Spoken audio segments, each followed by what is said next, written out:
Hello guys, তো তোমরা সবাই দেখতেই পাচ্ছ আমি চলে এসেছি এখন মুম্বাই এয়ারপোর্ট। তো তোমাদের সবার মনের মধ্যে একটা কিউরিওসিটি ছিল যে আমি কোথায় যাচ্ছি। আমি বেসিক্যালি মুম্বাইতে এসেছি, ঠিক আছে। এটা হচ্ছে ছত্রপতি শিবাজি মুম্বাই এয়ারপোর্ট।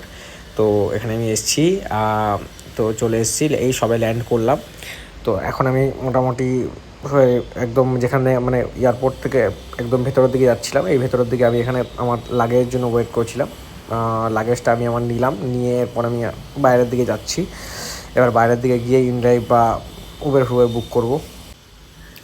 হ্যাঁ, বেসিক্যালি নর্মাল ব্যাগ থাকলে ঠিক আছে। এই যে মানে এই বড়ো লাগে মানে ট্রলি ফলি থাকলে, ছোটোখাটো ট্রলি থাকলেও সেটার জন্য ওয়েট করতে হয় অনেকক্ষণ। কেন ওটা ব্যাগেজ থেকে ব্যাগটা আসবে, তারপর না নেবো।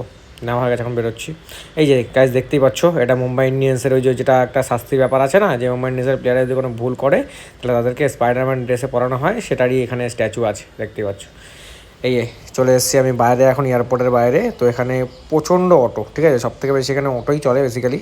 তো আমি এখন এয়ারপোর্ট থেকে টার্মিনাল থেকে বেরিয়ে একদম সামনে মানে সিগন্যাল দিকে যাচ্ছি। তার কারণ হচ্ছে সিগন্যাল ছাড়া এখানে ওলা বা উবের বা যে কোনো ইনড্রাইভ আসে না, সিগন্যাল অবধি আমাকে যেতেই হবে, নাহলে ভেতরে ঢোকে না। তো ইনড্রাইভ বুকিং করে নিয়েছিলাম, গাড়ি আমার চলে এসেছে, গাড়িতে আমি উঠেও পড়েছি। এখন আমি যাচ্ছি ফ্ল্যাটের উদ্দেশ্যে। চলো আগে দেখতে থাকো, আগে কিন্তু অনেক সারপ্রাইজ